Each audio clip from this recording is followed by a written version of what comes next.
Hey there, Toasterinos. My name's Declan McKenna, and you're watching Toasted.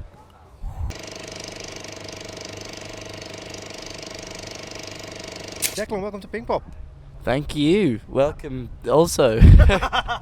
Last time we talked was in Groningen. Eurosonic. Eurosonic, exactly. What happened since then? The album's still not out. Still not out. It's coming out in July. So everything's kind of all systems go at the minute, which is exciting. Just had a little bit of time off, and now I'm kind of back on the road, back touring and getting everything together. So it's it's very busy at the minute. People can pre-order the album already, right? I mean, what do you get if you do that? The album when it comes out, but it's just like Is there no extra tracks or the demo versions or stuff? I don't know. There might be. There's a couple of different like things. There's like different vinyl bundles and stuff. There's like one with like a car on it that like drives around the vinyl, which is I'm excited about, and like a fanzine and all of that stuff. So there's stuff available. Yeah. Sweet man, sweet. Hey, look, I took a look at the artwork, and it did remind me a bit of the young Robert Smith. That's very flattering. It is. Thank you. But do you agree with me? Yeah, in some ways, I kind of after trying a couple of different ideas with it, I kind of felt the best way to go about my first album title would just be a really like raw picture of myself and kind of do it a little bit kind of Ziggy Stardust in that way, where it's just like straight up, no clothes, maybe like the one sort of little piece of jewelry that kind of stands out in it, and do something really simple and kind of face to face with whoever's picked up the album, whoever's seen me, and so people know who I am. Obviously, like first time listening to my music, people might not know my face, might not know, so it's like that's me. It's a beautiful picture as well. Who did it? Yeah, thank you. Who did it? Who took the picture? It was Matt Lambert, who also shot one of my music videos, who's very awesome, really talented, and yeah, Matt Lambert, really cool. Did he do the video for The Kids Don't Want to Go Home, or? No, Paracetamol. Oh, sweet. Yeah, really great filmmaker, photographer, all of that stuff. Helped me out a lot recently, so really good. Hey, the video for The Kids Don't Want to Go Home, when I saw it first, I was like, wow, this is shot by fans who actually took the footage with their phones probably, because there's like crowd shots galore. Yeah, it's cool that sort of the like live video from the show we did. What show was that? It's kind of nice. It was London at the Garage a couple months ago. We did another show in London more recently at Heaven, but yeah, we thought it'd be cool to kind of do like a proper film video, but then kind of tie in all of the different like films from fans and get everyone's different perspectives of the show. And So you actually did take footage from the fans themselves? Yeah. Fuck, how did it go? I mean, you asked people to send in their stuff, or? Well, yeah, we basically were just like had on the we filmed the whole show, and we had on the like door, it was like, this show is filmed, we will be searching for fans footage from The Kids Don't Want to Come Home, so if you would like to send some to said email or whatever it was, I can't really remember exactly, but yeah, that's kind of how we did it, and it turned out really cool doing it that way. Obviously, like, I don't love it all the time having people like constantly filming the show, so having like one song where it's like, okay, film this song and we'll all put it together, and it'll be actually make something quite cool out of that, which is really good. The thing that I found a long time ago was something you posted on Facebook, where you said, hey Dave, can you help me with my tour poster? And then he said, what are the gigs? And then you wrote down the gigs, and then he said, it's all done, mate. Yeah, that's Did that actually happen? I mean, is that right?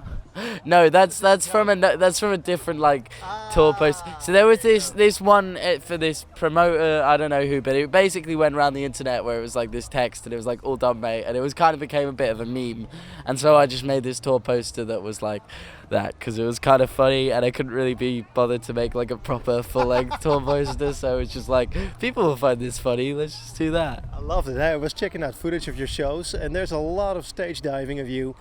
Yes. Yeah, I mean, do you like stage diving? Of course, it's fun, I guess. Yeah, in the right situations. We've had a couple of injuries recently at shows, so I've kind of had to be a bit more careful. I still do it as much, but I don't hold myself back, but I'm kind of at the minute trying to like pull people in before diving, because I used to have the tendency to just jump straight in while people aren't ready, and then it's just like bam, someone got like a nosebleed, and I have to go after the show and apologize to people, and it's kind of, you feel really bad about that. So I've had to relax a little bit on the. I saw you I jump. still do it. I still do it. I still do I it. saw you jump with your guitar as well, man. Yeah. Sometimes, like, because I got like a wireless guitar now, which I can basically play from like, anywhere within like 200 meters of my amp. It's like, I'll just kind of start running, and I'll be like, oh, I've got myself into this position, I'm gonna jump now. It happens. And of course, we have a lot of reactions from fans. A lot of fans who are really fond of you. I can imagine if you dive into them, there's a lot of groping and stuff. Yeah, it can be a little bit gross at times, not gonna lie. Like some of the especially younger fans have the tendency to pull down as opposed to holding you up. So that can be eventful, but no, it's cool. It's cool. Like, you know, what do you expect from diving into a group of people that will just kind of generally try to help you out and hold you up? So it's totally fine. Hey, a lot of plays for the kids. I want to go home yet. The 2.5 million plays on Spotify yet. That's crazy. That is crazy. It's very, yeah. It's mad that there's been such a quick response to that song. I think it's kind of been the fastest response I've seen to any of the songs that I've put out, which is cool. It means, you know, I'm moving forward and always having more people listening and engaged in what I'm doing, and hopefully releasing stuff that people like. So, you know, that's, I guess, very flattering. Yeah. Hey, 16 million plays for Brazil. Yeah, I don't know how that happened. It's like, it's funny because I released it, 2-3 years ago? I was 15. Like, when I first released it, and then it didn't come on Spotify until a couple months later when I was 16.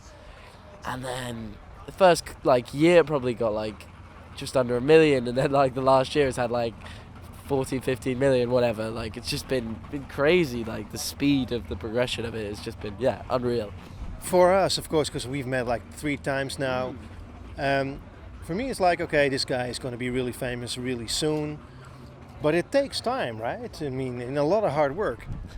Yeah, I think in any case with a musician, a career with longevity has to, I guess, you know, it has to be a certain element of working up to it. Obviously, things have happened quite quickly for me, and I guess in comparison to a lot of other bands who are a little bit older and done a little bit more slogging before they've, you know, got signed or whatever. Obviously, that's what happened for me at 16, and I've had a little time to like build and write and, you know, not be too serious and not too full on. And now I'm kind of getting to the point where it's like, you know, it's very, very full on touring and very full on. You know, working on music, and it's very much, you know, a full-time thing. You still like it? Yeah, it's kind of a point that I'm happy to be at, and I'm very glad that that's kind of where I am at the minute. I know you're very prolific. This album is, of course, already done and dusted for you, like probably a year ago. You must have written a lot of songs already, right? Yeah, I mean, I finished writing this album in November. I've pretty much already got like a concept for I'm kind of working towards more of a concept album for the second one, because I feel like the first album is obviously over a long period of time. Is like there's a lot of different sounding songs, different ideas behind the songs. I want to kind of focus it onto one sort of idea. So I'm kind of working on like perfecting that, and then kind of going from there. I've got like 3 or 4 songs I think are really, really good. That I mean, obviously there's still a lot of time to go, but super. So then you must be, you're going touring, playing all the old stuff, and you're really excited about the 4 new tracks that you have? That's the thing, I'm super excited to start working on playing like some of these new tracks live, because I think they're going to be really, really cool. A lot more, I think I'm kind of trying to focus more on my strengths, like kind of working on my like guitar style and doing the sort of solos that I like to play, and working more in a style that really, really suits how I like to play live, how I like to record, and because I feel like I have a better understanding of that now, and having played, you know, a billion shows, of like really understood what I like from my music, and I've learned that now with this next album I've got a kind of an idea that runs throughout it, and I've got all these different things, and I can kind of just make something that is really me. But this is also really you, right? Oh, of course it is, but it's all learning, and you're always learning about yourself, you're always learning about what you're good at, and I think this is just another step in that direction. if somebody drops the word concept album, I immediately think of Sgt. Pepper's, which is of course 50 years ago this month. Is it going to be a double album? Is it going to be like a concept like that with all the artwork involved and even the title? Yeah, I think so. I think I don't like to be too like mysterious as an artist. Like I think a lot of bands have the tendency to do this whole all of their Twitter posters say, all of their Instagram posters say they have the same like style of writing, and that sort of stuff isn't really for me. But I think in terms of like songs, artwork, videos, like that sort of stuff with the next record, I'd like to make it all kind of tie in as you know. There is a sort of tie in with this first record, but you know, not so much.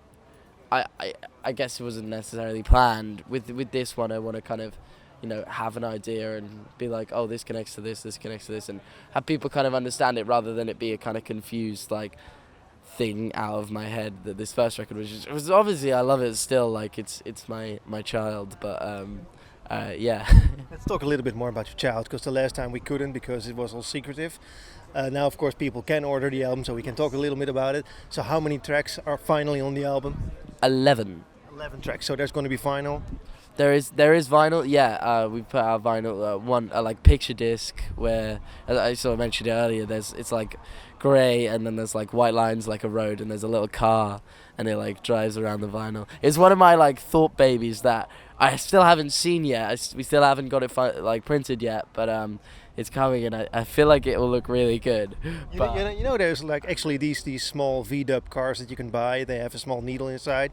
There's a battery in it. It drives. You can put it on a record, and when it drives around, it makes music. Oh, that's amazing. That's brilliant. Why didn't I think of that first? It's from the 60s, man.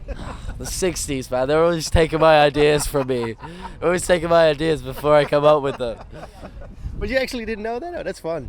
I've never seen that. I mean, I guess, I don't know, I'm more used to the iPod, but I do have a record player. I'm just not a massive, you know, I've only got one, so I haven't really explored the world of record. I do have a bit of a record collection, and I like play it, but in terms of actual players, I haven't looked into the sort of niche record players of the 60s. We just talked to the White Lies, and they issued cassettes on their new album, audio cassettes, and they were like, do young people even know what it is? Yeah, no, I remember we had cassettes when I was very young, because they were the only thing we could play in our car. And we had like Westlife cassettes, like all of these. I'm trying to think, like, there's a couple of bands doing cassettes. I am personally quite against it because they just don't sound that good.